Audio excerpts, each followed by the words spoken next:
할렐루야. 잠깐 기도하겠습니다. 하나님 아버지 감사합니다. 오늘도 이렇게 하나님께서 또 우리에게 은혜를 베풀어 주시고 또 하나님 이 시간 말씀을 통하여서 우리가 예수 그리스도를 다시 한번 생각하고 또 그 예수 그리스도의 그 생명력 있는 그 말씀을 통해서 우리 심장이 다시 살아있는 하나님의 말씀의 은혜를 따라서 설 수 있도록 허락해 주옵소서. 이 시간 성령이 함께하여 주옵소서. 감사하고 예수님의 이름으로 기도합니다. 아멘. 할렐루야, 반갑습니다. 이제 뭐 당신의 심장을 뛰게 하라 2부.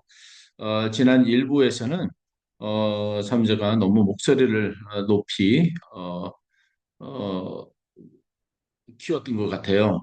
그래서 참 그래서 지금 이 시간에는 제가 좀 목소리를 좀 작게 이렇게 내서 설교 2부를 진행하도록 하겠습니다. 지난번에 에 이어서 먼저 그 하나님 말씀을 봉독하겠습니다. 요한복음 1장 6절부터 7절. 하나님께로부터 보내심을 받은 사람이 있으니 그의 이름은 요한이라.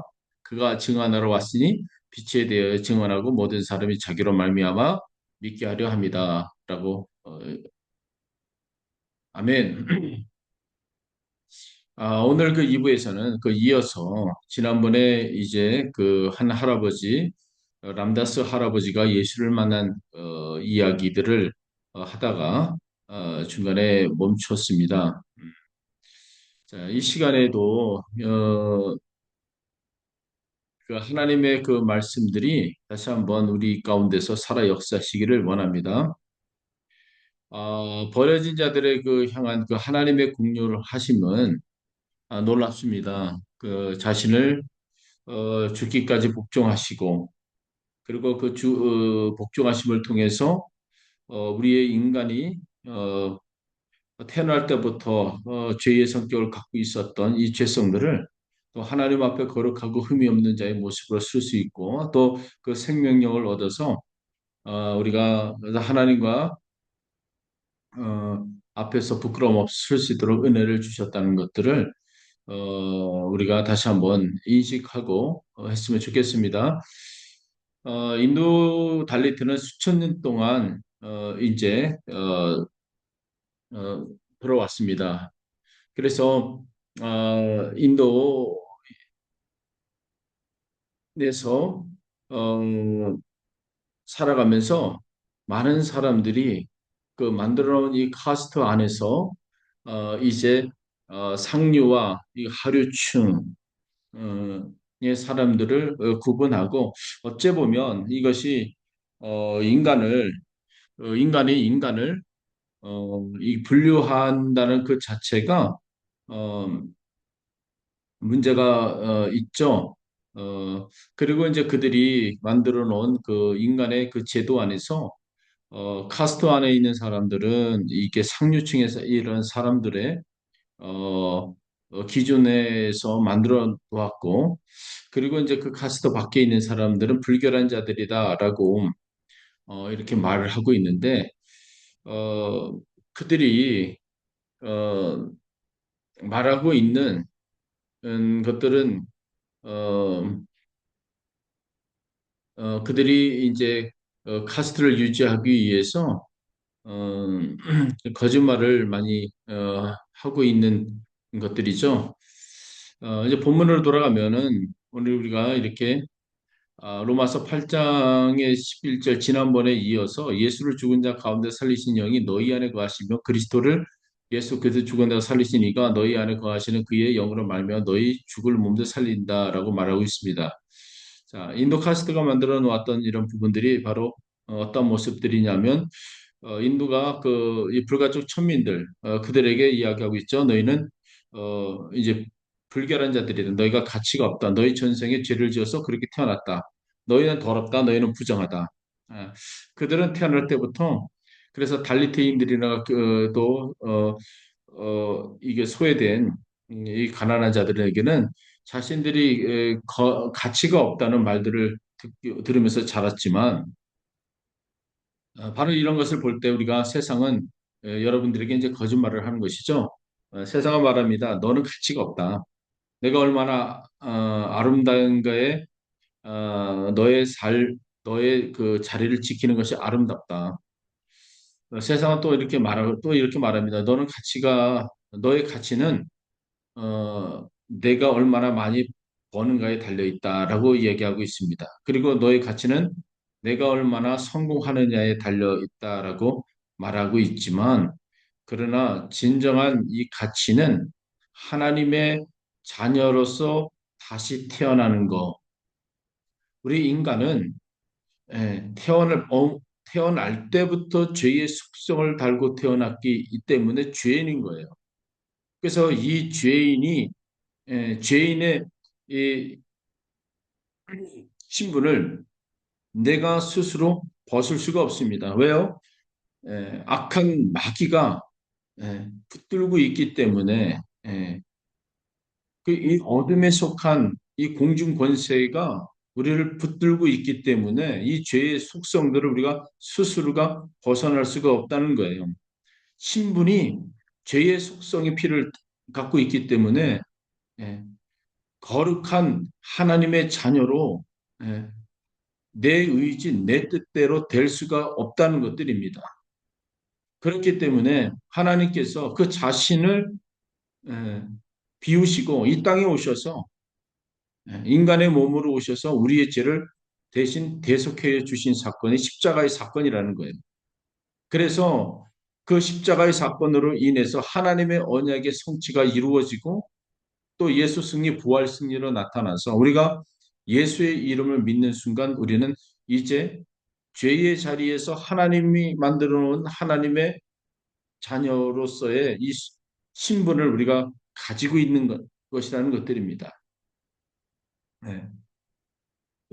편과 사편은 묻습니다. 사람이 무엇이기에 주께서 그를 생각하시며 인자가 무엇이기에 주께서 그를 돌보시나이까? 그를 하나님보다 조금 못하게 하시고 그 영광과 존귀의 관을 우리에게 씌우셨다라고 얘기하고 있어요. 지난주에 말씀드렸듯이 저는 람다스가 할아버지에게 이 구절들을 가르쳤습니다.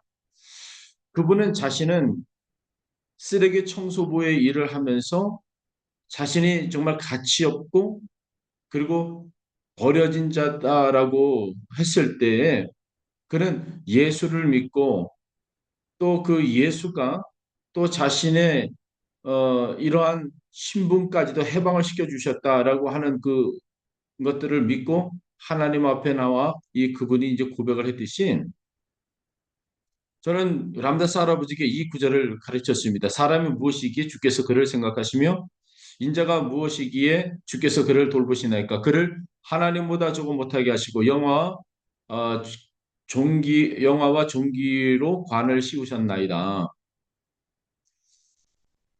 처음 그는 그 믿지 못했습니다. 성교사님, 저는 쓰레기 청소부입니다. 제가 어떻게 영화와 종기의 관을 쓸 수가 있습니까?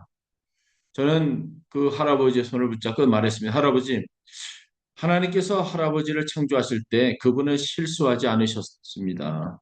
할아버지는 하나님의 그 형상으로 지어졌습니다. 그리고 예수 그리스도께서 할아버지를 위해 죽으셨다는 것이 할아버지의 가치를 증명합니다. 할아버지는 예수의 피값으로 사신 바 되었다라고 말씀을 드리면서 동시에 창세기 1장 27절의 말씀이죠. 하나님이 자기 곧 형상 곧 하나님의 형상대로 사람을 창조하시되 그리고 에베소 2장 10절에 우리는 그가 만드신 바라 그리스도 예수 안에서 선한 일을 행하여 지으신 받은 자니 예. 그리고 마지막으로 고린도전서 6장 20절의 말씀 값으로 산 것이 되었으니 그런즉 너희 몸으로 하나님께 영광을 돌리게 하라. 이 말씀을 그분에게 이제 증거를 하게 되었죠. 그 값이 이제 그 말씀이 그분에게 임하여서 그분의 고백이 바로 예수 그리스도의 생명력이 그리고 자신을 지금 숨쉬게 하고 있다고 하는 것들을 이제 고백하셨던 일들이 있었습니다. 이처럼 선교신학자 이제 데이비 보시는 이제 변화하는 이 선교에서 책에서 이렇게 썼습니다. 선교는 궁극적으로 하나님께서 모든 인간을 향해 가지신 무한한 어, 이제 가치의 표현이다. 예수님께서 이 땅에 어떻게 오셨는지 한번 보십시오.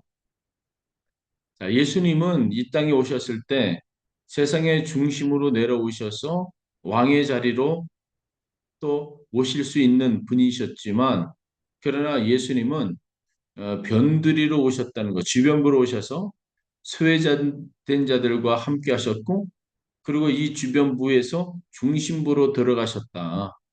그리고 거기에서 이 어둠의 권세들을 물리치시고, 또 부활 예수의 생명력으로 인해서 모든 사람들에게 하나님의 전적인 사랑을 알게 하셨다. 예수님께서 이 땅에서 어떻게 사셨는지 한번 보십시오. 그리고 주변부로 오셔서 마태복음 9장 36절 보면 무리를 보시고 불쌍히 여기시니 이는 그들이 목자 없는 양같이 고생하며 기전합니다. 불쌍히 여기셨다. 이 단어는 불쌍히 여기셨다라고 하는 이 말이 전에 그 제가 어, 말씀 한번 드렸는데 내장이 뒤틀리듯 깊은 이 국률입니다. 불쌍히 여기셨다. 국률이 계셨다. 내장 깊은 곳까지 예, 정말 국률이 여기셨다는 거예요. 예. 예수님께서 변두리로 이제 우리 변두리로 오셔서 세리와 죄인들과 함께 하셨고, 그리고 이방인으로 이제 그 배제 받았었던 이 사마리아 연인과 우물가에서 함께 대화를 나누시며, 또 그 여인을 통해서 이제 중심부 그 마을 사회 안으로 복음이 들어가게 하셨다는 거. 그리고 나병 환자를 만지셔서 손으로 그 나병 환자를 말씀만으로도 고칠 수 있는데, 나병 환자에게 국률이 다가오셔서 그에게 손을 대시고 치유하셨다는 거. 그리고 가늠한 여인을 붙잡혔을 때 말씀 한마디로 사람들을 물리칠 수 있지만 땅에 허리를 숙이고 땅바닥에다 이제 글을 쓰시며, 예, 좀 한 사람 한 사람들의 그 영혼들을 긍휼히 여기셨다는 것이 바로 이 긍휼을 그러니까 단순히 불쌍히 여기셨다, 내 마음의 이 감정에 의해서 움직여지는 것이 아니라 하나님이 내 자녀가 정말 하나님 내 자녀를 살려야겠다고 하는 그 깊은 하나님의 이 절규가 바로 긍휼히 여기셨다는 말입니다. 인도에서 제가 배운 가장 큰 교훈은 바로 이것입니다. 예수님은 항상 변두리로 가셨다는 거예요. 저 또한 인도에서 사역을 하면서 인도의 도시 중심부에서 사역을 할 수도 있었지만, 그러나 가장 소외받고 또 어렵고 또 박해를 받고 있고 또 복음을 전하기 어려운 이 지역의 그 지방의 이 마을들, 그리고 마을 깊은 곳까지 들어가서 이제 전하고 그 사람을 길러내고 그들에게 또 말씀으로 세우고, 그리고 그 말씀이 또 주변에 흘러 들어갈 수 있도록 그런 사역을 지금까지 해올 수 있었던 것은 하나님께서 우리를 만지시고 또 우리를 통해서 또 그 땅에 하실 일들을 국률한 마음으로 우리에게 그 마음을 주셨기 때문에 그 일을 지금껏까지 한 20년의 사역들을 감당해 오지 않았나 이렇게 생각을 합니다. 발리티인들은 인도 사회의 이 변두리에 살아가고 있습니다. 그들은 마을 밖에서 살아갑니다. 그들은 우물에서 물을 조차도 기를 수가 없습니다. 왜요? 카스트 밖에 있는 사람들, 신두교를 믿지 않는 사람들은 불결하다고 여겨지고 있고, 제도 밖에 있는 사람들조차도 불결한 사람들이다 했기 때문에 그 물을 길어다 먹든가 그 물이 어, 그 사람의 손이 닿든가 그럴 때 그 물이 오염됐다가 간주하고 하기 때문에 불결하다고 여기지기 때문에 그 물을 사용하지를 않습니다. 그러다 보니까 그들이 사람을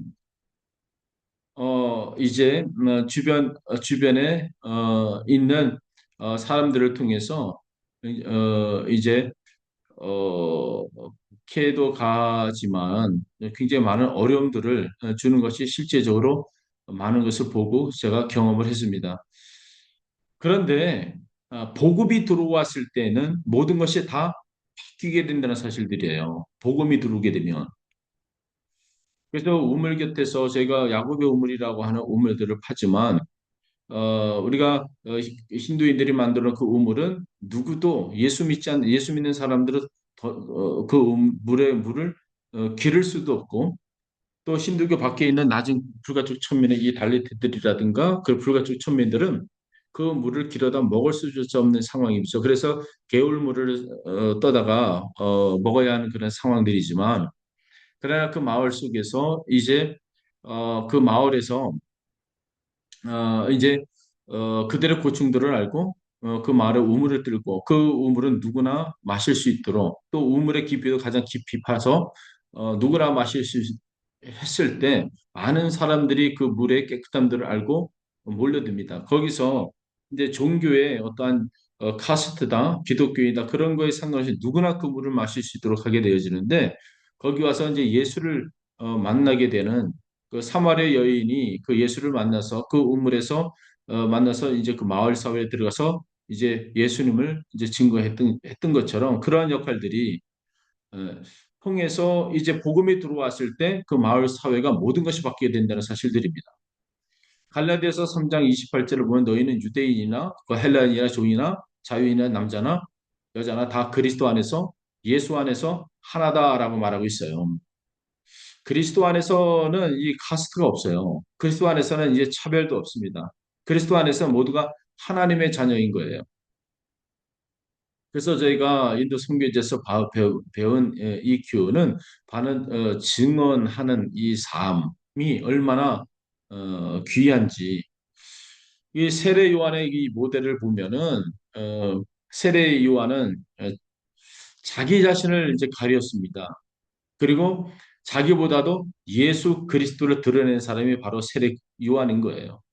자, 우리가 어떠한 일을 행하든지 간에 내가 예수를 잘 믿고 내가 예수로 인해서 아무리 귀한 일들을 많이 한다 하더라도 내가 드러나는 것이 아니라 드러나시는 분이 바로 예수 그리스도가 되어야 된다는 거예요.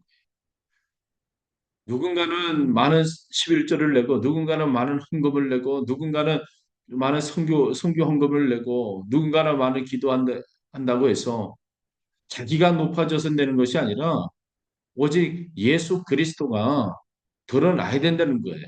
그 귀한 헌금을 드렸던 손길도 예수 그리스도가 나타나야 되고 또 눈물을 날마다 뿌려서 흘렸어도 자기의 수고로 인하여서 하나님의 응답이 이어진 것이 아니라 예, 예수 그리스도의 은혜로 인하여서 나의 기도가 하나님 앞에 상달이 되어졌다. 모든 것이 그리스도가 드러나야 되는 바로 그 대표적인 인물이 바로 세례 요한의 모델인 거예요. 그래서 오늘 본문으로 다시 들어가면 그가 증언하러 왔으니 빛에 대해 증언하고 모든 사람이 자기로 말미암아 믿게 하려 한다. 그 세례 요한이 얼마나 당당했었냐 하면 자, 이 확실 있고 또 자기의 사명이 무엇인지를 아는 사람에 있어서는요. 주변의 시선에는 안중에도 없습니다. 제가 보았을 때 이 세례 요한의 이 모습은 낙타 옷을 입고 에, 그리고 허리띠를 두르고 메뚜기와 이 벌꿀을 꿀을 따서 먹는 그의 삶을 보면 어떻게 보면 광야의 삶이죠. 그 세례 요한의 모습을 보면 목욕이나 제대로 했겠습니까? 그 더운 날씨에 냄새도 풀풀 났을 테고 그리고 메뚜기 잡아다가 입에다 넣으면 완전히 보면은 지금 이 시대에서 길거리에서 있는 뭐빵 쪼가리 하나 주워 먹고 하는 사람 보면 여러분 어떻습니까? 그 사람 피하고 미친놈 취급하지 않습니까? 바로 세례 요한이 그때 당시에 그 모습을 봤을 때 이게 미친놈 같은 사람이었을 것 같이 비춰질 수도 있습니다. 그리고 보여지는 이 꿀을 따다 먹고 그의 옷의 행색을 보면 예, 그리 좋아 보이는 모습이 아니었을 거예요. 깔끔한 모습이 아니었을 거라는 얘기예요. 지금의 오늘날에 보면 사람들의 모습을 보면 다 단정하고 깔끔하게 살아가고 있잖아요. 왜요? 자기 자신이 자신이 없기 때문에 그런 겁니다. 자기 자신에 대해서 신이 있는 사람들은요, 잠바를 입든지 무엇을 입어도 어디 가서 부끄러워하지 않고 당당한 거예요. 왜요? 자기 안에 무언가 감춰져 있는 이 확실한 것들이 있기 때문에 그런 겁니다. 네. 그런데 자기 자신이 드러낼 게 없고 자기 자신의 연약함을 감출수록 감추기 위해서 사람들의 모습은 어떻게 해요? 겉모습 화려함들을 더 나타내는 거 아니겠습니까? 그것처럼 세례 요한의 이 모습들을 보면 얼마나 당당하고 그에게 분명한 사명이 있다고 하는 거. 그 사명이 뭐냐면 나를 감추고 나를 통해서 나타나야 하는 분이 바로 예수 그리스도라고 하는 그 분명한 것이 그에게 있다는 거예요. 그래서 오늘 말씀 보면 그가 증언하러 왔으니 빛에 대하여 증언하고 모든 사람이 자기로 말미암아 믿게 하려 한다. 예. 그래서 요한복음 3장 30절에 세례 요한은 이런 말을 했습니다. 나는 흥하여 얘기했고 나는 쇠하여 하리라. 아멘. 인도 선교지가에서 제가 가장 먼저 많이 배운 것이 바로 이거였어요. 처음 발리토 마을에 갔을 때 저는 제 신학 지식을, 제 학위를 또 제 목회적 경험을 가지고 자랑하고 싶었습니다. 나는 박사고 교수고 선교사이다 말하고 싶었습니다. 그런데 하나님께서는 저를 이제 깨트려 버리셨다는 거예요. 어느 날 제가 복잡한 그 신학 용어를 사용해서 설교했을 때 한 할머니가 예배 후에 저를 이제 불렀습니다. 선교사님, 저는 한 번도 학교에 가본 적이 없습니다. 글을 읽을 수가 없어요. 그런데 오늘 선교사님 말씀 하나도 이해하지 못했다는 거예요. 선교사님은 예수님에 대해서 말씀하셨으니까 말씀하시니까 아시지만 선교사님 자신에 대해서 오늘 어떤 말씀 하셨습니까? 라고 저한테 질문을 던지더라고요. 그날 밤 저는 무릎을 꿇고 이제 회개를 했습니다. 하나님 용서해 주세요. 저는 저를 드러내려고 했습니다. 저 사람들에게 또 저 가난하고 또 억압받고 있는 저 사람들을 바라봤을 때 내가 갖고 있는 우월주의, 내가 갖고 있는 지식을 통해서 저 사람들에게 인정을 받으려고 했었다고 한 이 부분들에 대해서 얼마나 회개하고 눈물을 흘리면서 하나님도 회개했는지. 사실은 저들은 죽어가고 있는 사람들이잖아요. 한 의사가 병원에서 한 환자가 왔는데 그 사람이 다 죽어가고 있는데 살리려고 하지 않고 예, 너희가 나를 그냥 믿어라. 나는 아주 경력이 많은 의사야라고 하면서 그에게 진단 하나 내려보지 않고 그 사람이 어떠한 증상을 갖고 있고 무엇을 해서 해야 할지 살리려고 노력은 하진 않고 그냥 나는 학위를 갖고 있고 나는 이러한 사람이야. 너가 여기 온 것만 해도 다행이야. 나를 만난 것만 해도 다행이야라고 하면서 이런 쓸데없는 말을 하는 이 의사 보면 이 의사 패 죽이고 싶을 거예요. 바로 그런 모습이 저의 모습이었다는 거예요. 한 영혼이 죽어가고 있고 하나님을 만나고 싶었는데 예. 근데 저는 그들에게 에, 저를 드러내기 위해서 어, 쓸데없는 시간을 한 40분을 써버렸다는 거. 저들은 저를 패 죽이지 않은 것만 해도 감사한 일입니다, 사실은. 그래서 저는 하나님 앞에서 철저하게 요 회가 용서해 주십시오. 저를 드러내렸습니다. 저는 사람들이 저를 존경하기를 원했습니다. 그러나 제 사명은 예수님을 가리키는 것인데 망각한 사실들을 하나님 앞에 인정했습니다.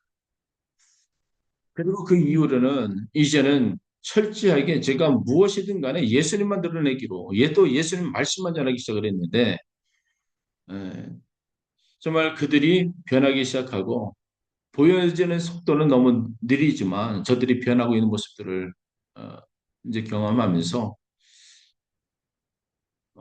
이 말씀 자체가 생명력이다라고 하는 것들을 이제 깨닫기 시작했죠. 이 요한복음 1장 8절에 보면 세례 요한이 에 대해서 이제 말씀하고 있는데 그는 이 빛이 아니요. 그분은 주인공이 아니라는 겁니다. 세례 요한의 주인공이 아니다. 사명자는 내가 주인이 아닌 거예요. 이 빛에 대하여서 증언하는 자다. 우리 사명자들은요, 목회자나 선교사나 전도자들이나 또 예수 믿는 사람들이 예수의 이름으로 해서 내가 주인공이 아닌 거예요. 예. 항상 예수 그리스도의 복음의 증거자로서의 이 삶이 우리에게 항상 있다고 하는 것들입니다. 그래서 선교사나 그 목사나 또 이제 평신도들이나 직분자들이나 예수 믿는 사람들이나 모두가 그리스도 안에서의 그 사명이 주어져 있는데 내 나를 구원해 주신 그 하나님이 그 구원이 이 개인 구원에 머물러 있는 것이 아니라 나를 통해서 다른 이들에게 증언하기 위한 그 사명이 우리에게 주어졌다. 네. 그리고 항상 어, 우리는 주인공이 아니라 하나님은 우리 하나님이 보실 때는 우리가 주인공입니다. 그러나 예수를 만난 우리에게 사명을 갖고 있는 사람들에게서는 내가 주인이 아니라 예수 그리스도가 주인이 되어지는. 그래서 어, 세례 요한이 그 말씀하셨던 것처럼 모든 사람이 자기로 말미암아 믿게 하려 하였다는 그 말씀이 저와 여러분들에게 삶 가운데 실제로 일어났으면 좋겠습니다. 저는 인도에서 18개월 동안 이제 그 불가촉 천민에 있는 그 달리트의 사람들을 이제 훈련을 시키면서 18개월 동안에 그들에게 이제 공동체 전파 신학이라고 하는 것은 CPT라고 하는 것들을 이제 개발했습니다. 그래서 그 CPT라고 하는 것은 Community Propagation Theology라는 의미인데 바로 이제 공동체, 이 공동체라고 하는 이 말의 의미는 어떤 이제 에클레시아 이 교회에 또 커뮤니티 이제 교회의 이 형태지만 그것이 주변부로서의 위치를 하고 있지만 이제 하나님의 말씀의 전파, 그 세상 안으로서의 이동성을 말하고 있는 거예요. 그래서 한 개인이 하나님의 복음의 이 사명을 가지고 내가 서 있는 이 자리가 거룩한 소명의 자리라고 하는 것을 인식을 하고 음, 개인의 복음 구원뿐만 아니라 공적인 영역까지도 복음을 전파하고 변화시킬 수 있는 어, 이러한 신학적인 모델들을 공동체 전파 신학이라고 보고 있는 겁니다. 그래서 람다스 할아버지의 이 사례처럼 할아버지가 예수를 영접했을 때 그는 혼자만 변하지 않았습니다. 그는 자신의 가족들에게까지도 복음을 전했다는 거예요. 자기가 예수를 만나서 예수님을 영접하고 또 개인의 구원으로만 생각하지 않고 그는 자신의 가족들에게 그 할아버지가 복음을 전했다는 거. 그의 아내가 예수를 믿었습니다. 그리고 그의 아들들이 예수를 믿고 또 그의 손자들이 바로 예수를 믿었다는 거. 그는 자신이 그 이웃들에게 그리고 복음을 전했습니다. 처음에는 이제 5가정이 그 할아버지를 통해서 예수를 믿고 그 다음에는 10가정, 그 다음에 20가정, 이제 50가정이 되었습니다. 2년에 그 마을에 150명이 모여서 이제 모이는 교회가 이제 세워졌다는 그리고 놀란 변화가 이제 일어났다는 것들이에요.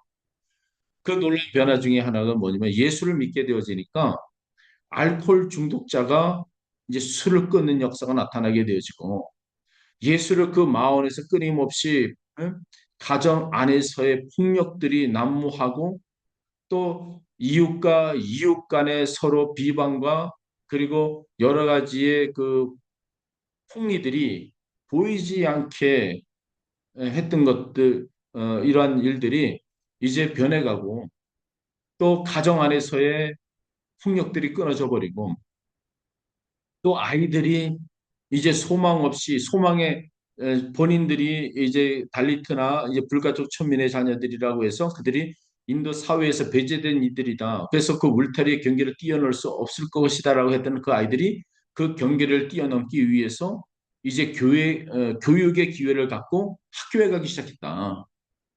그리고 여성들이 이제는 예, 집에서 이제 설거지하고 청소하고 하는 존재 그런 대상에서 여성들의 위치의 역할들이 얼마나 중요한지를 인식하기 시작하고 그리고 여성들이 이제 존중을 받기 시작했다는 것들 그리고 공동체가 함께 이제 마을 사회 사업들에 참여하기 시작했다는 것 바로 그것이 복음의 놀란 능력들이 한 마을에 정말 불가촉 천민과 한 마을에 정말 소외됐던 그 마을이 이제는 죽어 있었던 마을이 누가 보아도 죽어 있었던 마을이라고 했던 그 마을들이 복음으로 인해서 생명력이 피어나는 살아있는 마을이 되어져 갔다는 것. 그 마을이 이제는 어떻게 해요? 주변 마을로 다시 확장이 되어지는 이런 것들이 바로 거기에 있다는 거예요. 그래서 이 복음의 능력이 얼마나 놀라운지 모르는 겁니다. 그래서 이것이 바로 복음의 능력인 거예요. 그래서 폴 히버트가 이제 비판적 이 상황 이거 이론을 어, 에서 우리에게 가르쳐 주듯이 음, 이제 크리티컬 컨텍츄얼라이제이션이라고 비판적 상황하죠. 그래서 복음은 문화를 어, 초월하면서 문화 속으로 들어가야 한다는 하는 겁니다. 우리는 이제 달리트들에게 한국식 기독교를 이제 강요하지 않습니다. 그래서 우리는 그들이 자신의 그 문화 속에서 예수 그리스도를 만나도록 이제 도와야 하는 일들이 바로 우리의 사명인 것이고 또 우리가 복음이 얼마나 중요하고 또 내가 드러나는 것이 아니라 예수 그리스도가 드러나게 하는 것. 그래서 그들은 자신들의 언어로 하나님을 찬양하게 하는 것들이죠. 그들은 자신들의 방식으로 예배를 또 드리면서 어, 예수님이 그 예배의 주인이라고 하는 것. 자, 핍박 가운데서도 또 증인의 역할을 또 멈출 수 없는 그 사람들이 계속해서 나타나게 되어지는 것들입니다. 그런데 그 형제 여러분, 참 이것이 쉽지는 않습니다. 인도에는 신도 민족주의가 가장 강력하게 자리하고 있어요. 그들은 기독교인들을 외국 종교라고 비난하고 핍박을 합니다.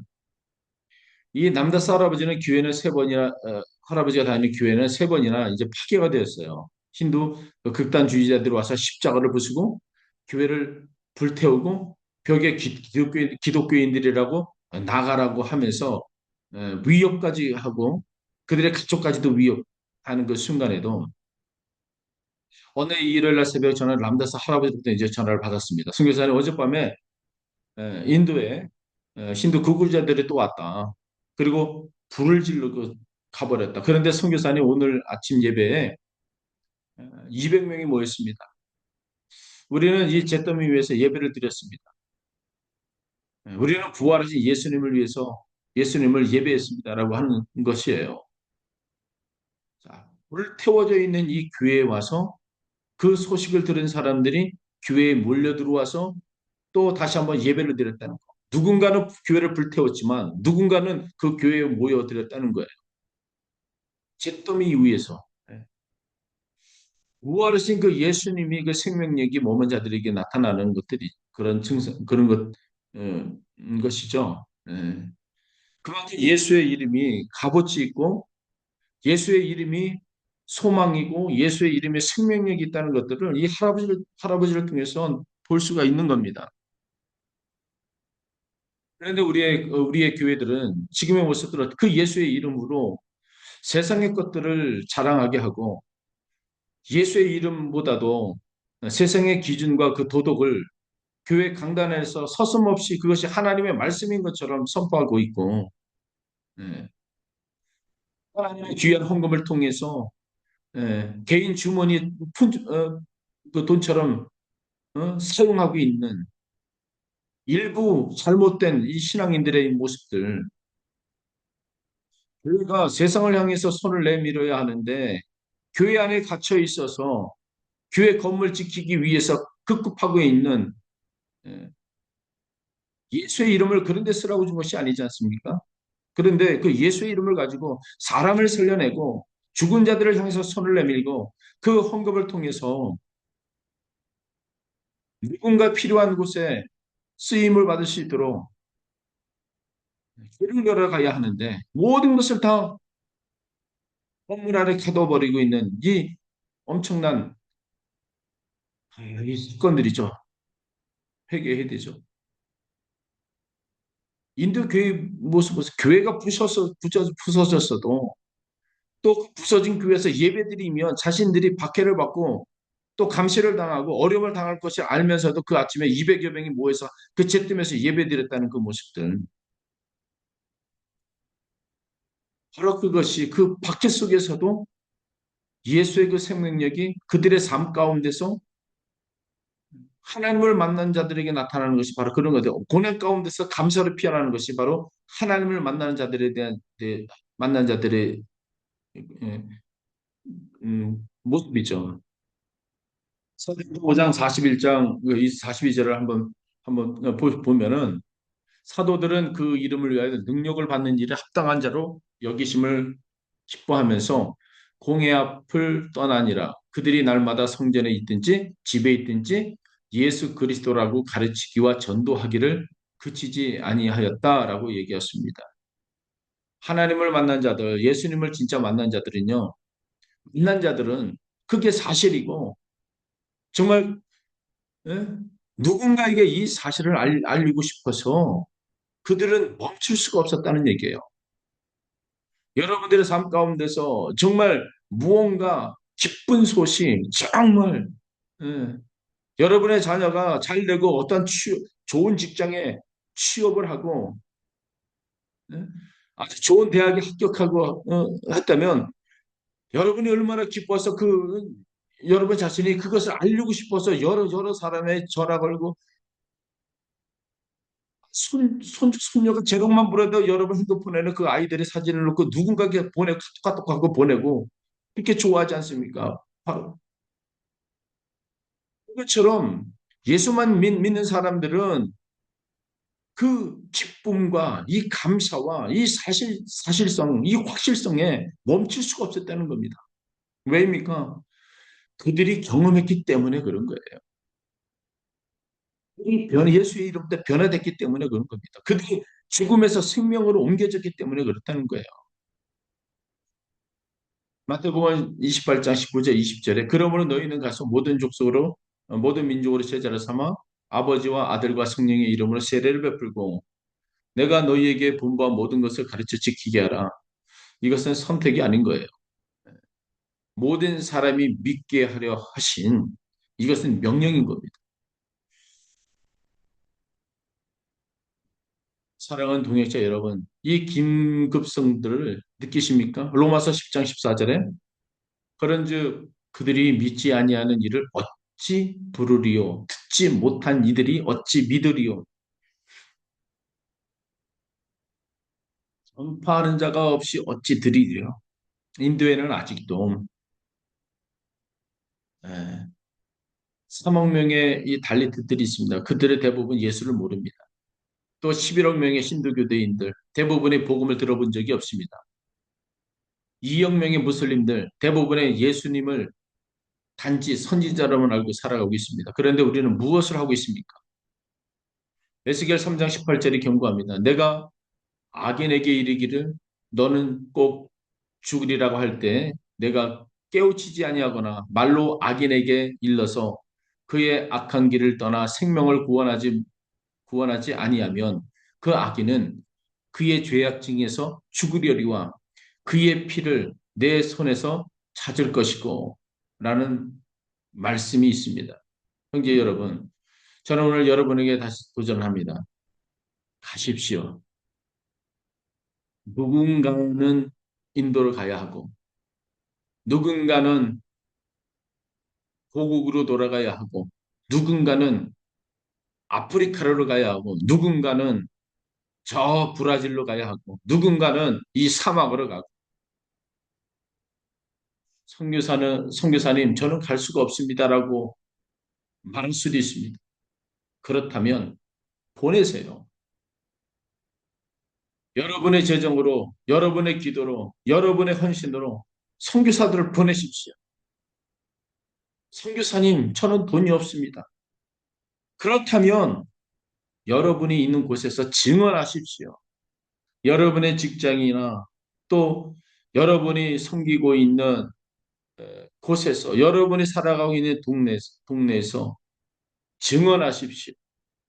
지금이 바로 그때인 겁니다. 사랑하는 동역자 여러분, 오늘 제가 여러분에게 남다스 이야기를 들려드린 이유가 있습니다. 2021년도에 그 람다스 할아버지는 하나님의 부름을 받았습니다. 그는 75세였어요. 그가 임종 전에 마지막으로 한 말이 있었는데 저는 그의 침대 옆에 있었습니다. 그의 가족들이 둘러싸고 있었습니다. 그의 교회 성도들이 함께 찬양하고 있었을 때 저는 그의 손을 붙잡고 힘없는 목소리로 기도하기 시작했습니다. 그는 제 손을 붙잡고 선교사님, 저는 70년을 어둠 속에서 살았습니다. 라고 나지막히 말을 합니다. 그러나 마지막 5년을 빛 가운데 살았습니다. 선교사님이 오시지 않아도 저는 죽을 때까지 어둠 속에 있을 것입니다. 그리고 그는 마지막 힘을 다해서 외쳤습니다. 예수님 감사합니다. 저를 불쌍히 여겨주소서. 그리고 한참이 지나서 그는 눈을 감았습니다. 형제 자매 여러분, 그 순간 저는 깨달았습니다. 만약 제가 가지 않았다면 람다스는 어떻게 되었을까요? 만약 누군가 증언하지 않았다면 그 할아버지는 어떻게 되었을까요? 만약 우리가 침묵한다면 얼마나 많은 람다스들이 할아버지와 같은 사람들이 어둠 속에서 죽어갈까요? 지금 이 시간에도 제가 있는 인도에서나 또 여러분들이 살아가고 있는 곳에서 얼마나 많은 이 할아버지와 같은 이 람다스 할아버지와 같은 사람들이 예수님을 모른 채 죽어가고 있을까요?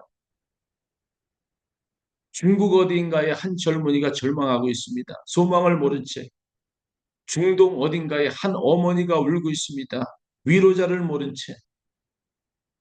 그리고 우리는 여기에 앉아 있습니다. 우리는 보았습니다. 예수 그리스도만이 세상의 유일한 빛이시고 그분 외에는 구원의 길이 없다는 것을 우리는 확신했습니다. 하나님께서 성육신하시고 십자가에서 죽으시고 부활하심으로 우리를 구원하셨다는 것을 우리는 깨달았어요. 하나님께서 우리를 끊임없이 사랑하시고 심지어 달리트 같은 버림받은 사람들도 무한히 귀하게 여기신다는 것을 예, 세상에 망한 자 같으나 망하지 않게 하시고 나오된 자가 버림받은 자 같았으나 버림받지 않게 하시는 그 하나님의 사랑을 우리가 경험을 했습니다. 우리는 도전을 받았습니다. 오늘 말씀을 통해서 세례 요한처럼 증언자가 되어서 모든 사람을 믿게 해야 한다는 것들을 오늘 말씀을 통해서 우리가 도전을 받았습니다. 오늘 시간, 지금 이 시간 우리는 결단을 이제 질문 하나입니다. 여러분은 어떻게 하시겠습니까? 이제는 인정으로 회심한 사람은 자신의 안락한 사람을 버리고 십자가를 지고 그리스도를 따를 준비가 되어 있어야 하는 겁니다. 여러분 정직하게 자신을 한번 돌아보세요. 정말 여러분 예수를 믿습니까? 만약 믿는다면 당신의 삶이 예수를 증언해야 하는 거예요. 만약 믿는다면 당신의 입이 예수를 선포해야 하는 겁니다. 만약 믿는다면 당신의 발이 복음을 전하러 나가야 하는 거예요. 람다스와 같은 75세의 할아버지가 예수님을 만났을 때 그에게는 5년의 시간이 있었습니다. 그 5년 동안 그런데 그 5년 동안 그는 150명에게 복음을 전했습니다. 여러분에게 얼마나 많은 시간이 있겠습니까? 여러분은 그 시간으로 무엇을 하시겠습니까? 요한복음 9장 4절에 때가 아직 낮음에 나를 보내신 이의 일을 우리가 하여야 하리라. 밤이 오리니 그때는 아무도 일할 수 없느니라. 밤이 옵니다. 기회가 지나갑니다. 사람들이 죽어갑니다.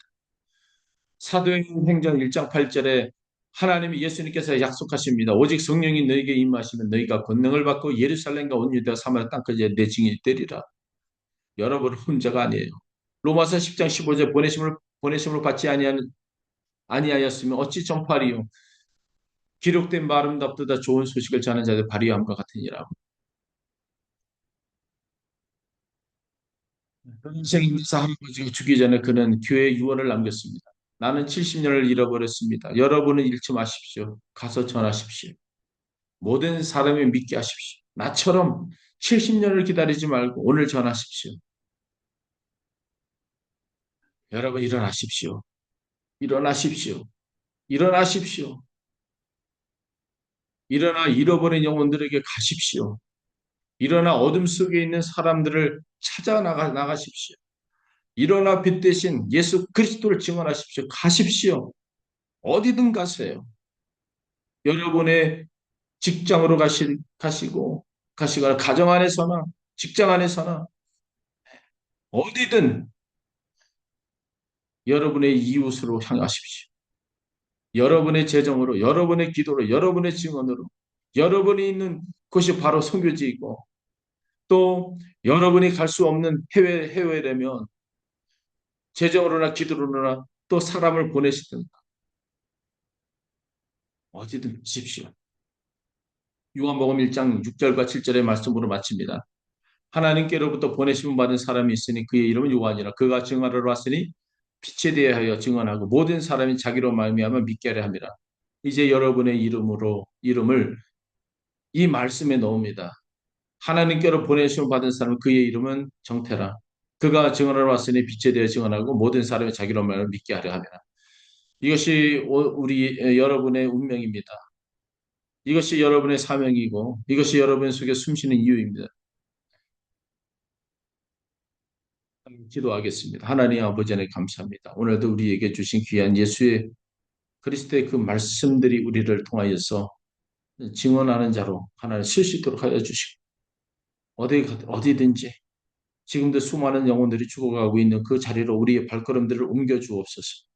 너는 절대 혼자가 아니야. 성령이 너에게 임하시면이라고 하나님께서 분명히 우리의 길을 인도하신다고 말씀하여 주셨사오니 우리가 하나님의 그 말씀을 붙잡고 가는 어디든 예수 그리스도의 생명을 전할 수 있는 그런 삶을 살아가도록 허락해 주옵소서. 감사하고 거룩하신 예수님의 이름을 기도합니다. 아멘.